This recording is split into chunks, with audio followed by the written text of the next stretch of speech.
मैं 18 घंटे पढ़ के टॉप रैंक ला सकता हूं? अगर मैं आपसे पूछता हूं कि मसल ग्रोथ में विजिबल चेंजेस आने में 60 घंटे लगते हैं, 60 आवर्स, तो क्या 60 घंटे वो 3 दिन में पूरे कर लिए जाएं? क्योंकि 3 दिन में 72 घंटे होते हैं, उसमें से 60 घंटे एक्सरसाइज कर ली जाए। अच्छा, एक बच्चे को पैदा होने में 9 महीने लगते हैं। अगर मैं आपको 9 विमेन एक साथ दे दूं, 9 औरतें एक साथ दे दूं, या 9 औरतें एक साथ मिलकर के किसी बच्चे को 1 महीने पैदा कर देंगी? It's a process. इस सर ने हमें कहा था कि 18 घंटे पढ़ने से तुम फोड़ दोगे, आज से तुम टेबल से ही चिपके रहोगे, आज तुम कुर्सी से उठोगे ही नहीं और तुम बैठ जाते हो और उसके बाद बैठने लायक नहीं रहते हो कहीं पर 18 घंटे बैठने के बाद।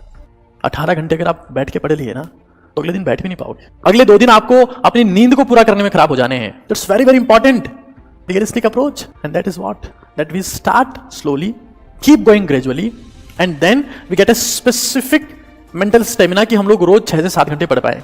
अगर आप 6 से 7 घंटे रोज पढ़ पाएंगे तो that will create a miracle. Consistency create a miracle. Consistency में ही चमत्कार है, रूटीन में ही चमत्कार है, रेगुलरिटी में ही चमत्कार है, उसी से रिजल्ट आता है। एक दिन अगर आप किसी से मोटिवेट होकर गुब्बारे की तरह फूल गए ना तो अगले दिन पिचक जाओगे, कुछ नहीं होगा।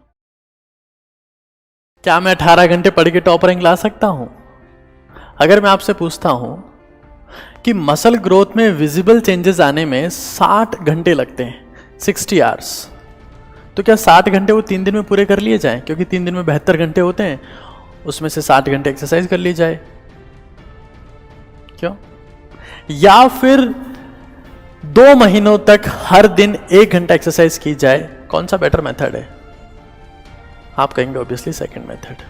अच्छा, एक बच्चे को पैदा होने में 9 महीने लगते हैं। अगर मैं आपको 9 विमेन एक साथ दे दूं, 9 औरतें एक साथ दे दूं, या 9 औरतें एक साथ मिलकर के किसी बच्चे को 1 महीने पैदा कर देंगी? इट्स अ प्रोसेस, इसमें टाइम लगेगा। अच्छा, अगर किसी फसल को ग्रो करने में 20 इंच बारिश चाहिए तो क्या एक ही साथ करवा दी जाए? इससे फसल आबाद होगी कि बर्बाद? आप खुद कहेंगे कि इससे फसल बर्बाद हो जाएगी, आबाद नहीं हो सकती, क्योंकि एक दिन 20 इंच बारिश का मतलब होता है वहां पर बाढ़ आ गई है। हाँ, 40 दिन तक अगर आधा इंच बारिश हो तो फसल बेटर ग्रो कर सकती है, या 60 दिन में 40 इंच बारिश हो तो फसल बेटर ग्रो कर सकती है। हर चीज का प्रोसेस होता है। आप किसी बेवकूफ का वीडियो देख लेते हैं और उसके बाद में अपनी कुर्सी पर बैठ जाते हैं कि इस सर ने हमें कहा था कि 18 घंटे पढ़ने से तुम फोड़ दोगे, आज से तुम टेबल से ही चिपके रहोगे, आज तुम कुर्सी से उठोगे ही नहीं और तुम बैठ जाते हो और उसके बाद बैठने लायक नहीं रहते हो कहीं पर 18 घंटे बैठने के बाद। अगर मैं आपसे कहता हूं कि आपको मैराथन भागनी है 42 किलोमीटर की, तो आप उठकर भागना चालू हो जाओगे या अपने फिजिकल स्टेमिना पर काम करोगे? हाँ, आप स्टार्ट करोगे पहले 1 किलोमीटर से, फिर 2 किलोमीटर, फिर 3 किलोमीटर, और 1-2 साल बाद ऐसी पॉसिबिलिटी है कि आप 1 शॉट में 42 किलोमीटर भाग पाएंगे। Isn't it so? पढ़ाई भी ऐसी ही है। 18 घंटे अगर आप बैठ के पढ़ लिए ना तो अगले दिन बैठ भी नहीं पाओगे। अगले 2 दिन आपको अपनी नींद को पूरा करने में खराब हो जाने हैं।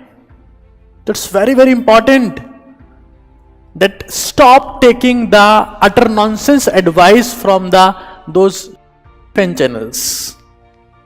That is very very important, and start working on the realistic approach, and that is what that we start slowly, keep going gradually, and then we get a specific mental stamina कि हम लोग रोज 6 से 7 घंटे पढ़ पाए।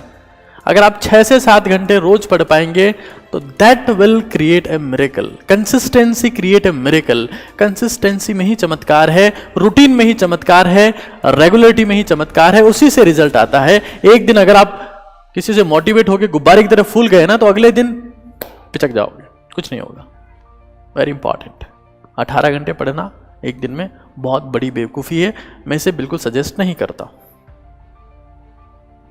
Gradually stamina build करो और life time के लिए ऐसे लर्नर बनो कि हमेशा हमेशा उस स्टेमिना के साथ में पढ़ पाओ। That is more important, that will produce the result, not that flood. बाढ़ से कभी कोई फसल आबाद नहीं हुई है। हाँ, बर्बाद तो शहर के शहर कर देती है पूरी बाढ़। समझिए इस चीज को। कंसिस्टेंसी, रूटीन के ऊपर ध्यान दीजिए, गुब्बारे की तरफ फूलिए मत, stay consistent, that is very important.